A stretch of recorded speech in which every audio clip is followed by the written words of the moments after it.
Nah, terus Gida tuh sering banget nih ngedenger juga misalnya pengen ketemu Teh Siti. Oh, Teh Sitinya lagi ngisi ini nih pendidikan tentang pengurusan jenazah. Nah, itu sempet juga sih Gida. Oh iya ya, ini kan penting banget ya. Jadi dari mulai SMA tahun 1985, Gida sudah di mana? Nggak tahu. Nah, dari situ memulai. Kalau dulu itu kan pakai teko ya, pakai teko, terus juga pernah pakai gebog. You know gebog? Cari heula di Google. Sempet nggak sih ada perasaan iya mayit gitu ya, takut atau bisi kumaha gitu kan, takut mayitnya ngerasa kesakitan kan katanya kalau baru meninggal tuh sakit badannya gitu, jadi harus pelan-pelan banget, atau ya ada hal lain lah yang dunia goib cina gitu. Ada nggak sempat perasaan kayak gitu, terus gimana menghalaunya? Kalau mau jujur, pas itu tuh penakut ya gitu, sama tuh juga. Sepanjang Teh Siti berkecimpung dengan permayatan, nggak ada tuh yang bangun lagi. Apalagi kalau ada panggilan, undangan ya. Ada pemberitahuan jam 12 malam, jam 1. Kan itu antara rasa takut dan ini adalah panggilan. Itu tuh gimana ya, rasa takut itu pasti ada. Cuman kalau misalkan ini kan biasanya nih perasaan aduh rasa bau kamper. Oh gitu. Ya apa tuh? Karena kan ambil habis kayak kamper. Kita yang misalnya ketemu mayit yang masya Allah baunya nggak bau gitu, malah harum. Terus atau tersenyum katanya kalau orang soleh itu tuh bener gitu, ada yang seperti itu. Jagalah hati, jangan engkau kotori. Jagalah hati, lentera hidup ini. Assalamualaikum warahmatullahi wabarakatuh. Masya Allah, alhamdulillah, seneng banget Gida bisa ketemu lagi di podcast Belajar Bareng Teh Gaida bersama MKFM. Kali ini insya Allah Gaida bakal menimba ilmu dari seseorang yang pokoknya clue-nya adalah tahu zaman Gaida kecil ya. Kecil banget, usia berapa ya Teh? Jangan dulu, bisik-bisik aja, usia berapa Teh? Nggak tahu, Gaida juga lupa. Astagfirullah, ini di luar skrip. Jadi Masya Allah intinya pas Gaida SD lah ya, tahu zaman Gaida SD, terus ada ketika zaman DT ini baru mulai untuk lebih banyak menggait jamaah lah gitu ya. Pokoknya insya Allah ini tahu sejarah DT zaman baheula, termasuk sejarah Gaida zaman baheula oge ya pas kecil. Dan ilmunya Masya Allah banyak banget. Sampai saat ini beliau diamanahi untuk mengajar santri juga yang ada di Darut Tauhid. Pokoknya kita langsung aja ya ke narasumber kita, yaitu Teh Siti Sumarni. Masya Allah, Teh Damang. Gimana kabarnya? Alhamdulillah. Sebenarnya ini Gida deg-degan banget, kelihatan gak sih? Enggak ya? Ya, padahal tahun Gida deg-deg. Apakah ini lapar? Kata Teh Siti mah, ya inilah Gaida. Cina kayak gini. Masya Allah, ya Teh Siti, kumaha Damang. Alhamdulillah. Alhamdulillah. Kegiatan sekarang adalah biasa ngajar, ibu rumah tangga, DLL dan lain-lain. Banyak ya dan lain-lainnya teh pasti dah sebenarnya mah padat ya kegiatan Teh Siti. Tapi ini Gaida teh seneng banget Teh Siti bisa hadir ke sini. Insya Allah akan berbagi ilmu bersama kita ya, terutama Gaida ya. Kayaknya ini mah khususon Teh Siti bakal nasehatin Gaida gitu ya.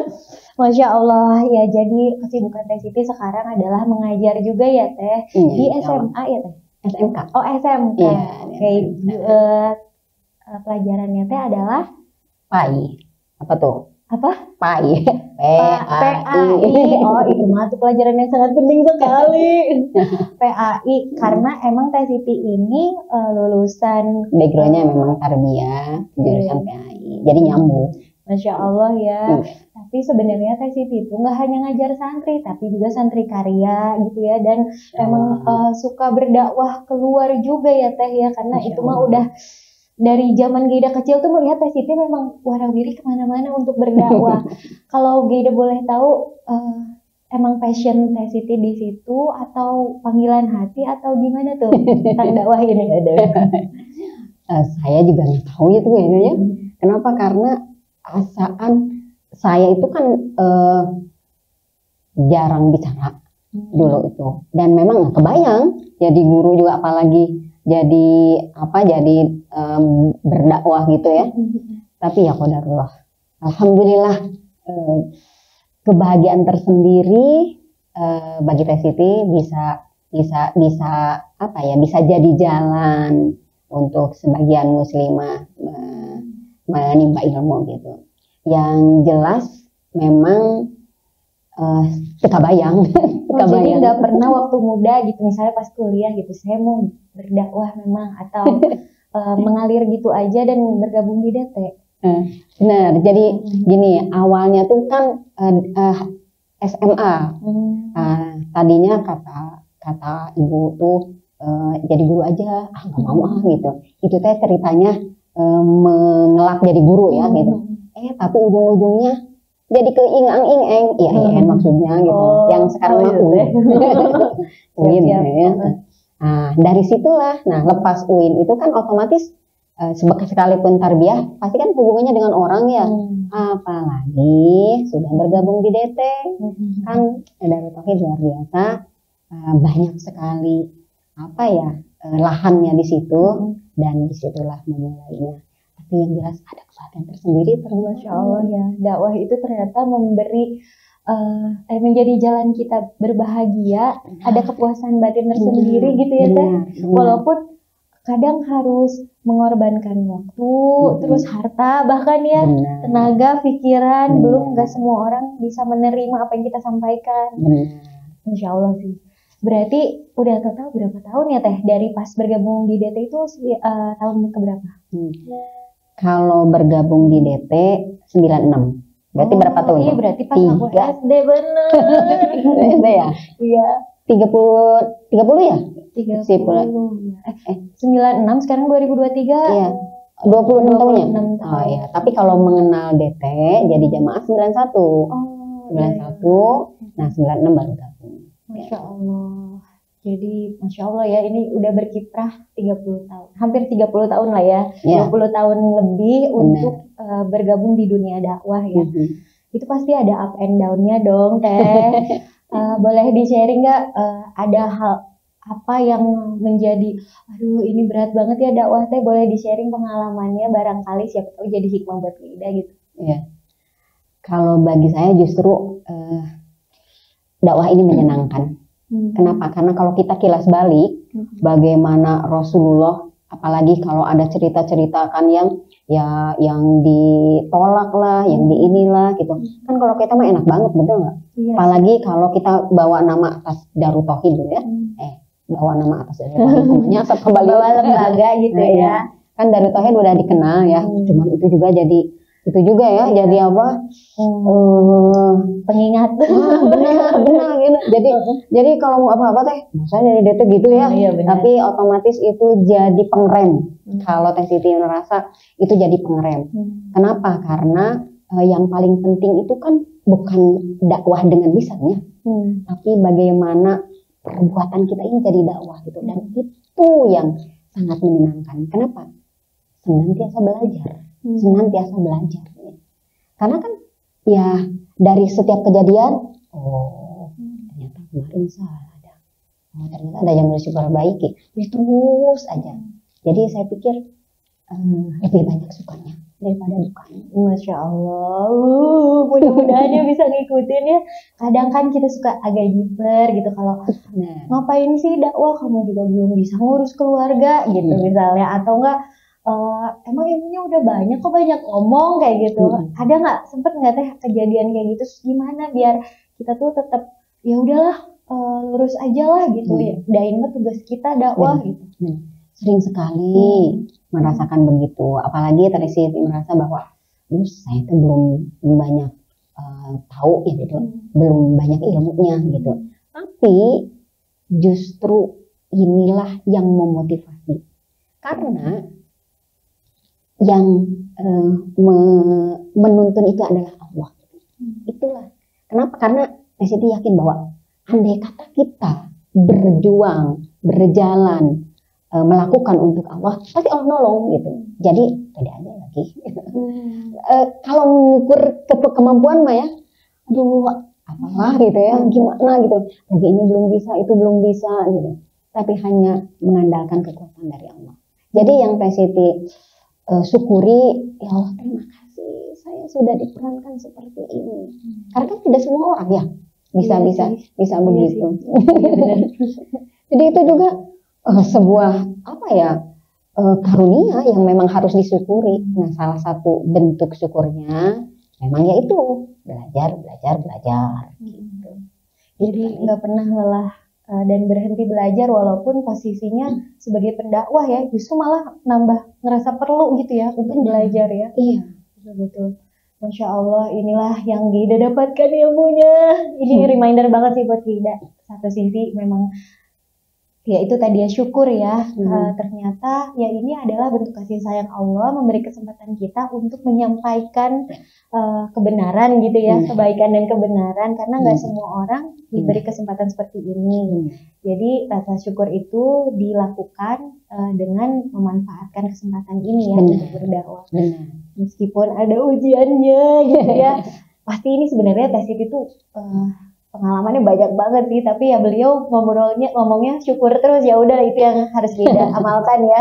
Masya Allah. Nah terus Gida tuh sering banget nih ngedengar juga misalnya pengen ketemu Teh Siti, oh Teh Sitinya lagi ngisi ini nih pendidikan tentang pengurusan jenazah. Nah itu sempat juga sih Gida, oh iya ya ini kan penting banget ya belajar tentang jenazah ini, karena ya kita semua bakal seperti itu dan anggota keluarga kita pun akan seperti itu gitu. Kebayang kalau nggak punya ilmunya mereka bengong we barijeng cerik atau shock gitu kan, tapi nggak bisa melakukan sesuatu. Nah kenapa Teh Siti teh terusan ngajarin ini dan apa motivasinya? Terus boleh di-sharing juga barangkali. Iya, jadi awalnya tuh kan kalau pemulasaraan jenazah itu identiknya dengan emak-emak ya, udah rencon, udah rampung gitu ya. Nah, disitulah tertarik, kenapa harus ngandalin orang tua? Kan orang tua juga harus bakal nggak ada ya. Nah, saya sini berpikir, oh ya, berarti saya harus belajar. Sehingga, jadi dari mulai SMA tahun 1985, Gida sudah di mana? Tahu. Nah dari situ memulai. Awalnya ngebantuin. Jadi mulai kalau dulu itu kan pakai teko ya, pakai teko. Terus juga pernah pakai gebong. You know gebong? Cari heula di Google. Itu tuh bambu. Ya. Bambu ya? Pisang. Oh. Apa? Gebong pisang. Gebong pisang namanya ya, batang pisang. Nanti ya tim gitu batang pisang, batang pisang yang disatukan gitu. Atau ada juga yang pernah di sini gitu. Tapi itu sesuatu banget. Yang jelas panggilan hati panggilan hati. Tapi ada kebahagiaan tersendiri di situ dan ya berlanjut sampai sekarang. Awalnya ngebantu, terus cari ilmunya gitu. Dan sampai sekarang udah bikin tim dan sudah. Masya Allah. Tapi sempet nggak sih ada perasaan Allah iya mayit gitu ya? Takut atau bisik kumaha gitu kan? Ya biasalah orang-orang jadi sok rada-rada kan kalau berhubungan dengan mayit. Entah itu takut mayitnya ngerasa kesakitan, kan katanya kalau baru meninggal tuh sakit badannya gitu. Jadi harus pelan-pelan banget. Atau ya ada hal lain lah yang dunia goib gitu. Ada nggak sempat perasaan kayak gitu? Terus gimana menghalaunya nih biar tetap udah saya mah ini mah jalan ibadah saya gitu. Kalau mau jujur, pasti itu penakut ya gitu. Sama tuh juga. Cuman ya gimana lagi? Pertama kita tahu bahwa perasaan nggak ada ya yang sepanjang Teh Siti berkecimpung dengan permayatan, nggak ada tuh yang bangun lagi kecuali yang mati suri ya. Itu terus nggak ada juga yang kuntilanak genderuwo, nggak ada. Itu mah mitos-mitos aja. Dan ya ini yang biasanya kadang orang tuh suka lihat aja. Tapi sih mah tidak pernah ngelihat. Ngapain juga? Itu soalnya bisa kebayang-bayang gitu. Itu satu. Kemudian juga ya untuk ini kan kadang apalagi kalau ada panggilan undangan ya. Ada pemberitahuan jam 12 malam, jam 1. Kan itu antara rasa takut dan ini adalah panggilan. Itu tuh aduh, gimana ya? Kan kalau ini mah bisa-bisa aja. Aduh, maaf ya gini ya gitu tapi ya enggak, insya Allah. Dan ya itu benernya Gaida ya di awal bahwa kebahagiaan kita itu adalah membahagiakan orang lain dan jadi solusi bagi orang lain, itu aja. Sehingga ya rasa takut itu pasti ada, cuman ya dilawan gitu. Enggak insya Allah dan enggak ada gitu. Kalau misalkan ini kan biasanya ini perasaan aduh rasa bau kamper ya apa tuh, karena kan ambil habis kayak kamper ya cuci aja dengan air hangat dan juga air sabun, sudah selesai gitu. Gimana kalau seperti kelihatan ya jangan dilihat. Justru kalau memandikan mayat itu nggak dilihat, maksudnya ada tata gini-gini aja gitu kan, kan ada suka ditutup. Ya ini aja sewajarnya aja, jadi dilihat atau gimana, kesalah. Iya benar. Jadi begitu. Masya Allah ya, itu pergolakan batin tersendiri ya ternyata ya, perjuangan tapi ketika melihat keluarganya bahagia gitu ya, ada yang membantu memandikan dan mengurus dengan tata cara yang benar ya. Karena kan daripada nggak pakai ilmu, kumaha nanti ada yang kurang gitu ya. Benar, itu sebetulnya yang harus diluruskan. Jadi memulasara ataupun mengurus jenazah itu bukan bagian orang tua, maksudnya bukan bagian yang sudah tua-tua aja, tidak juga bagian yayasan, tapi siapapun. Apalagi semua kita punya keluarga. Justru manakala ada keluarga terdekat kita yang kapapatenan, seorang bahasa Sunda namanya, kita lah yang harus ambil bagian. Kebahagiaan tersendiri bagi Teh Siti bisa ngurus ibu dan bapak. Kenapa? Karena itu yang merupakan bakti terakhir kita. Jadi berharap juga kepada siapapun ini yang menyimak, minimal tanamkan dalam diri, minimal andai kata ada orang-orang yang terdekat yang kita cintai, kita lah yang ambil bagian. Karena itu merupakan bakti terakhir kita. Iya betul sih. Tapi nggak kebayangin, kita nggak bisa ngebayangin sih. Cuman ya itu jadi pengingat sih buat kita. Ya kalau bukan kita, masa mau orang lain gitu ya. Dan itu kan hal private ya sebenarnya ya.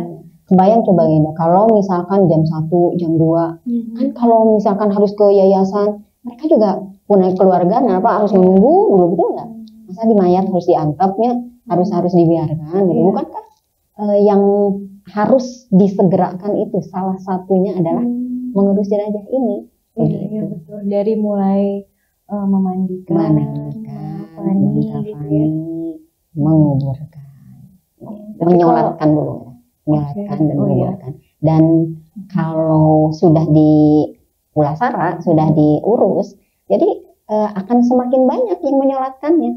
Karena kan sudah beres, berarti kan tinggal sholatin aja gitu. Jadi probabilitas didoakannya justru lebih banyak, semakin cepat diurus ya jenazahnya. Ini Gida juga jadi diingetin nih biar ngecas lagi ilmunya, karena emang harus dicas juga ya. Kadang kita udah belajar terus lupa tata caranya, terutama kayak masangin kafannya ya. Itu kan ada berapa potongan gitu ya, harus dipotong dulu, talinya juga harus yang betul ya. Ya pokoknya teman-teman kalau nanti mau belajar ke Teh Siti aja ya, itu udah paling pas lah ya. Itu bisa juga kan Teh Siti ya, misalnya ke rumah gitu ya, untuk keluarga, edukasi gitu ya. Jadi belajarnya pun lebih enakan karena bisa tanya jawab langsung ya. Kadang itu jadi dikumpulin semua keluarga sok belajar. Nanti kalau ibu bilang, nanti kalau ada seorang ibu nanti kalau mami meninggal, kamu ya yang harus mengurusnya semua anak-anaknya. Bahkan ada yang sampai beliau ini Jadi gini Teh Gaida, menyiapkan satu bal untuk itu untuk kain kafan. Tidak hanya untuk beliau. Jadi kalaupun ada yang meninggal duluan siapa aja gitu ya, keluarganya itu dari situ. Kata Teh kepikir ya. Tapi ya juga ya Teh, karena kan itu masa depan kita ya, kayak gitu. Justru masa depan yang paling harus disiapkan. Apalagi sekarang tuh kayak ngelihat berita di Gaza gitu ya, di Palestina, ya Allah. Ya nggak tega banget ya Teh sebenarnya Gida. Wah, udah nggak kuat lah kalau ngobrolin ini. Cuman balik lagi selama di sini kita masih bisa diurus jenazah kan, kalau di sana dibombardir udah nggak sempet kayaknya untuk diurus seperti di sini gitu ya. Kesempatan di sini banyak gitu untuk mengurus jenazah, ya harus dipersiapkan sebaik-baiknya ya. Karena kan di sana mah udah langsung dikuburkan karena kekurangan air kan, terus lahannya juga susah gitu ya, tenaganya juga pun susah gitu. Jadi Masya Allah banget lah. Nah Teh, boleh cerita nggak, di-sharing gitu, ada nggak kisah yang misalnya ketemu mayit yang Masya Allah baunya nggak bau gitu, malah harum, terus atau tersenyum katanya kalau orang soleh itu tuh bener gitu, ada yang seperti itu, dan gimana ibroh yang Teh Siti dapetin gitu, boleh di-sharing sama kita. Oh iya, kalau yang maaf ya, yang bau, yang harum memang ada, dan itu pelajaran banget bagi Teh Siti terutama. Kenapa? Karena kenapa ya ini begini, kenapa ya itu begitu, tapi cukup untuk kita aja. Sampai Teh Siti juga ngelihat ya kan peretasan, ada seorang bapak, ya harum dari mana ya, sampai wangi, Masya Allah. Dan ternyata memang dia orang yang baik. Dan tapi ada juga yang bilang-bilangnya sampai pakai kopi, pakai apa gitu. Karena ya dalam kesehariannya itu kalau yang saya lihatnya ya ada sesuatu yang memang harus diperbaiki gitu. Yang tersenyum bahkan kalau ini dari sisi kulit gitu, ada kan yang halus, ada yang kasar, ada yang nggak bisa begini kan, gini lagi gitu. Nah, itu kan pelajaran banget ya. Tapi yang paling penting sebetulnya Teh Gaida dalam pengurusan jenazah itu akan membuat hati kita lembut. Kenapa? Karena saya juga kan begitu gitu. Makanya sekarang yang kepikiran sama Teh Siti, itu siapa ya yang akan mengurus saya? Saya ingin diurus dengan sebaik-baik pengurus. Itu yang jadi cita-cita Teh Siti. Iya, nggak pernah kepikiran sih Kiri juga, siapa yang ngurus saya ya. Iya. Karena kan selama ini kepikirannya gimana caranya husnul khotimah gitu ya. Tapi nggak pernah sedetail itu kepikirannya sih, jujur gitu. Karena khawatirnya itu, diurus dengan maaf ya, dengan semena-mena gitu kan. Kadang Teh Siti juga lihat ya kalau bareng misalkan dengan ya kalau ngelihat gitu ya di masyarakat pada umumnya kan kadang memperlakukannya dengan seenaknya. Ya Allah, saya nggak mau dibegitukan gitu. Itulah bagaimana Allah menghormati kita sebagai manusia itu terhormat. Jangankan hidupnya, pada saat sesudah meninggal pun tetap harus dipelihara kehormatannya. Kan? Tidak diperlihatkan aibnya. Itu penghormatan bagi manusia ya dari Allah, bagaimana memuliakan kita. Iya, jadi benar-benar ini jadi pengingat sih buat Ida supaya nggak takut untuk belajar ya, dan terus ngecas ilmunya tentang pengurusan jenazah ini. Dan emang orang yang cerdas itu katanya kan orang yang mengingat kematian ya. Karena kan itu tuh emang visioner banget sebenarnya ya. Semua orang tuh pasti akan menghadapi itu gitu. Nah, ternyata belajar pengurusannya pun bisa jadi jalan kita menjadi orang yang cerdas, benar nggak sih Teh? Karena kan emang ngecas terus ya, kita ngelihat dan bagaimana akhir hidup seseorang gitu ya. Kalau udah datang, kan katanya kalau datang ke makam itu juga bagus ya untuk mendoakan dan juga ya jadi ibroh gitu ya. Tapi kita kan nggak ngelihat tuh orangnya kayak gimana karena udah keburu di dalam. Hari ngurus jenazah mah ternyata melihat pisan gitu ya, Masya Allah. Bahkan ada yang awalnya maaf ya luka, tapi pada saat dimandikan kok nggak ada, lurus gitu kan. Itu bagaimana Allah menampakkan kebesarannya ya. Kan bagi Presiden mah sesuatu banget gitu. Ya ternyata dan kita nggak tahu nanti seperti apa gitu Allah tampakkan itu. Masya Allah, ya mudah-mudahan, aduh deg-degan ya. Tapi ya Bismillah lah ya, tiada kata terlambat ya Teh untuk terus belajar dan juga ya itu tadi nggak usah takut ya Teh. Justru mumpung masih pada muda nih teman-teman yang ada tenaga, ada kesempatan. Karena kayaknya mengurus jenazah juga butuh energi yang besar ya Teh ya.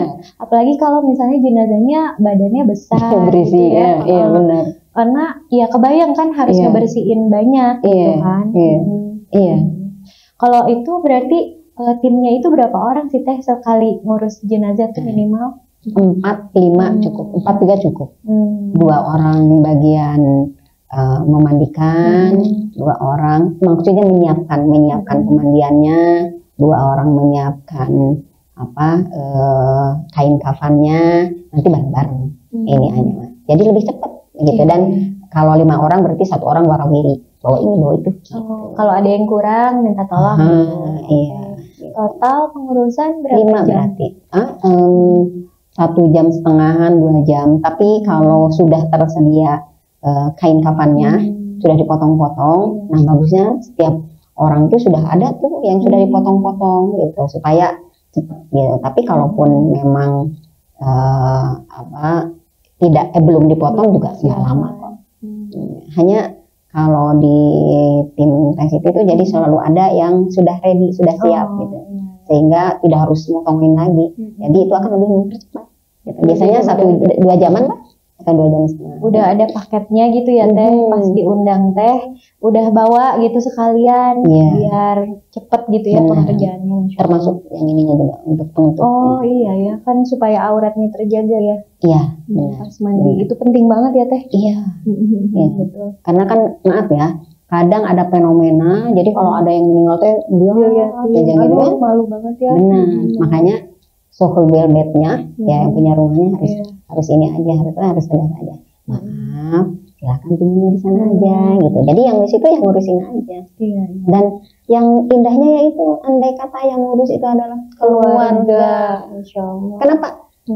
Ada ikatan emosi. Betul. Dan maaf ya, kalaupun sambil ngedoain itu kan lebih ini ya. Dan ternyata pengalaman membuktikan itu lebih mudah untuk menghilangkan kesedihan. Jadi tidak terlalu berlarut-larut kan. Wajar ya.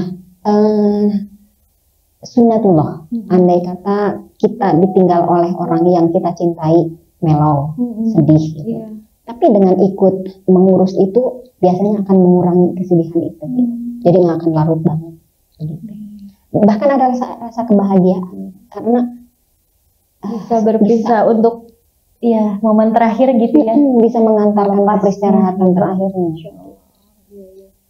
Jadi inget Nin sih, jadi juga ikutan waktu itu Nin, jadi kayak tapi pengen nangis terus. Cuman kayak ya Allah, kalau Gida sih pas ngeliat Nin tuh ya Allah, dulu Nin yang asuh Gida gitu kan, jadi kayak ini berpisah di sini, nanti juga Gida bakal kayak gini gitu. Tapi Teh bener gak sih katanya jangan nangis kalau lagi mandiin, nanti mayatnya ikut sedih cenah. Namanya manusia ya, itu manusiawi ya tuh. Justru tersedih mah, kenapa? Oh ya, justru aneh. Nabi aja nangis manakala anaknya meninggal. Nabi Abu Bakar aja nangis manakala Nabi meninggal.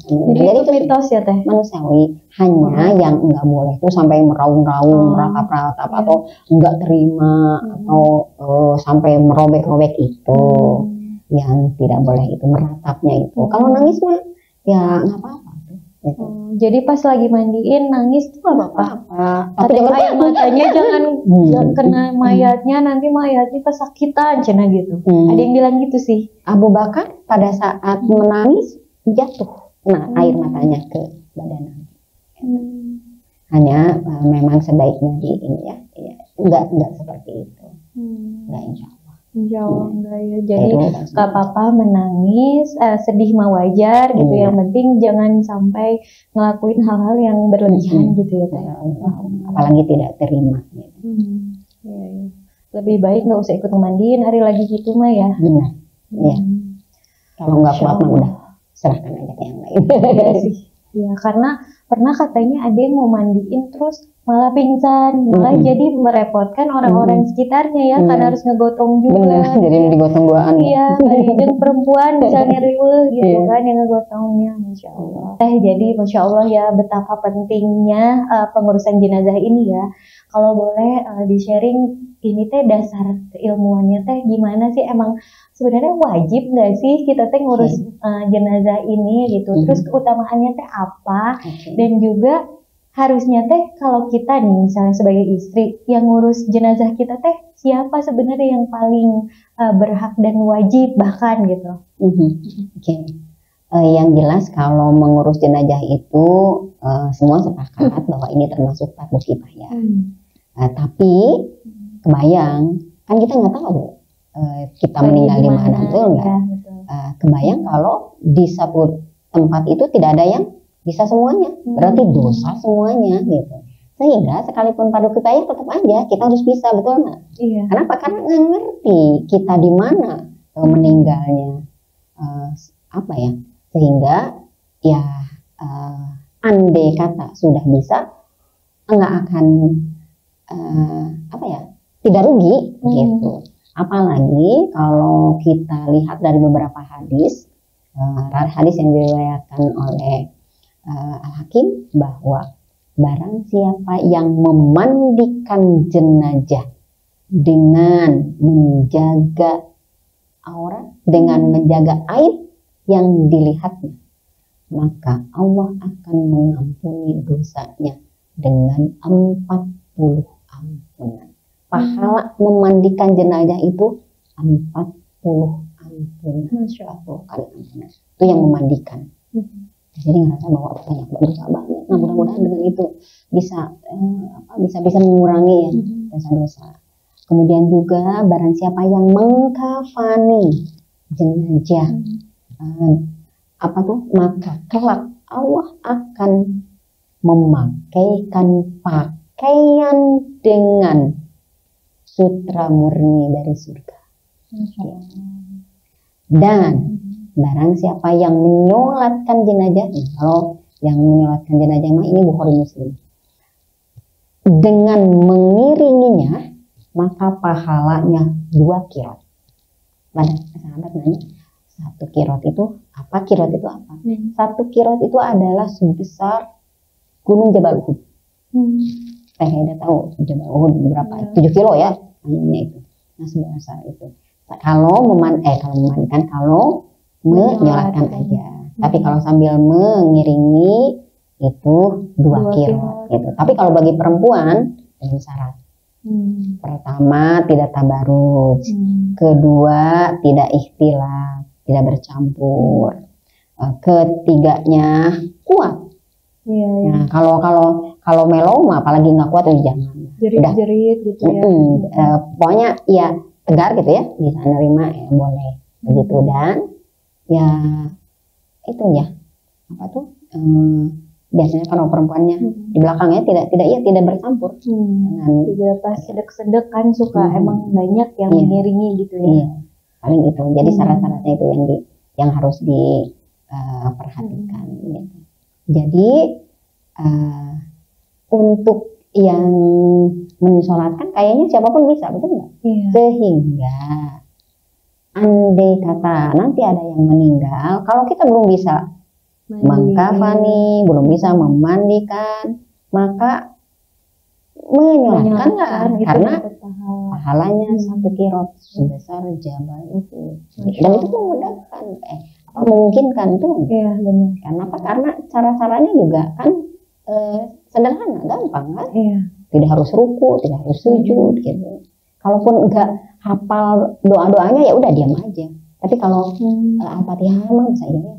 Sama sholawat. Iya, gitu Al-Fatihah, ya. sholawat. Masya Allah, ini permayitan ini sungguh luar biasa ya. Sebenarnya ini bukan hal yang jauh sih. Karena bisa terjadi pada kita kapan aja. Apalagi itu tadi kalau tidak, karena akhir-akhir ini tiap hari tuh lihatnya berita Palestina itu tadi ya.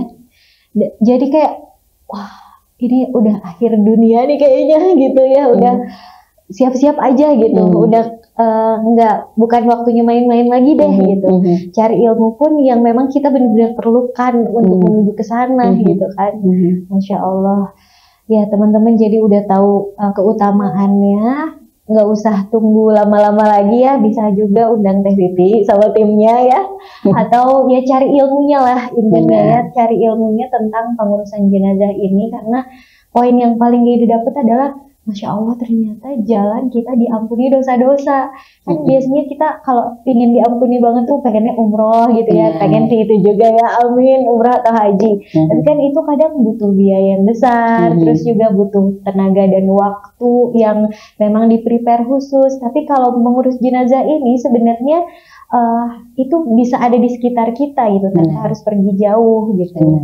Jadi kalau misalnya ada tetangga atau saudara itu kita bisa jadi volunteer juga ya Teh ya, jadi relawati ya, bukan relawan.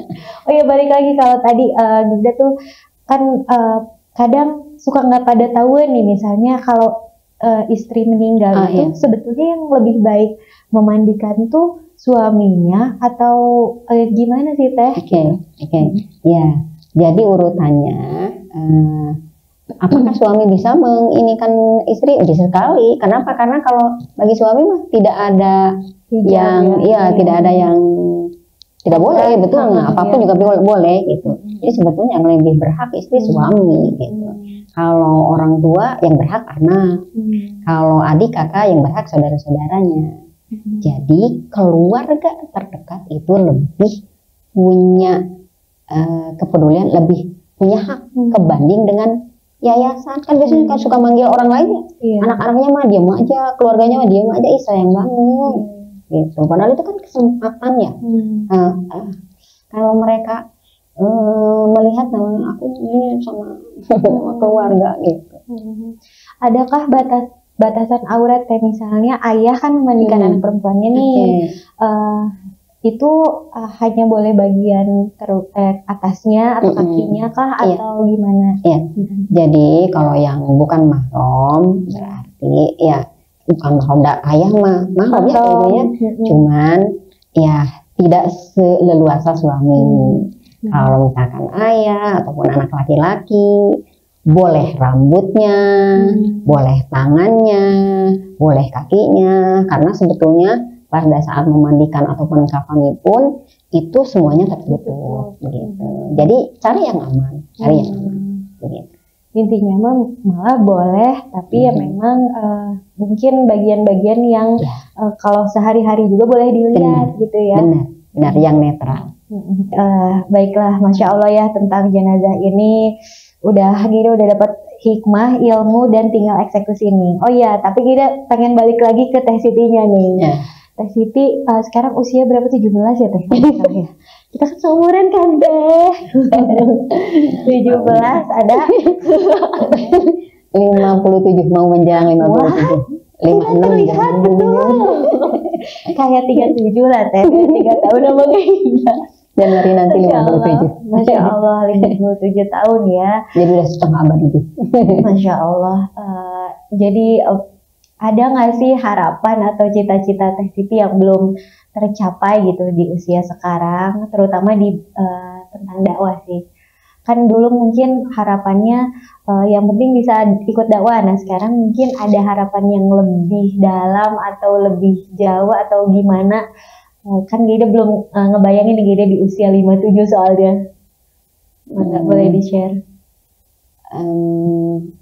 Gimana maksudnya? Ada nggak cita-cita atau harapan Teh Siti di dalam dunia dakwah ini sih?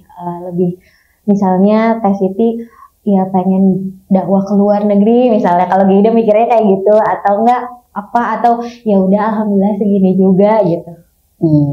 Kalau keinginan lebih luas ada, yang jelas memang itu harus ditambah ilmunya ya, terutama kalau keluar berarti bahasa ya. Bahasa Inggris atau bahasa Arab. Bahasa Arab. Kalau keinginan keluar ada. Apalagi ini melihat Masjidil Aqsa. Amin ya Allah. Ya amin. Itu mah wajib pisan ya. Iya. Walaupun itu sunnah tapi diazamkan jadi wajib deh gitu. Mudah-mudahan bisa ke sana. Masya Allah. Yang jelas kalau dakwah ke lebih banyak dan lebih luas pasti manfaatnya juga lebih luas ya. Itu kalau ada kesempatan. Tapi yang paling penting ya gimana Allah menakdirkan aja. Betul. Masya Allah. Ya begitulah teman-teman ya. Masya Allah. Mudah-mudahan yang tadi di-sharing oleh Teh Siti langsung kita bisa amalkan dan langsung kita atur tanggal ya buat belajar, karena kalau belum belajar ya gimana kita bisa tahu gitu kan. Dan mudah-mudahan ini bisa menjadi salah satu jalan kita diampuni oleh Allah gitu ya. Karena kita mah tiap hari dosain aja ya Teh. Misalnya kayak gini aja, soalnya ini di majelis ilmu ya, walaupun judulnya podcast ya. Dan sekarang alhamdulillah kita teh lagi lurus-lurus aja. Nah beres podcast nggak tahu nih kayak gimana gitu ya.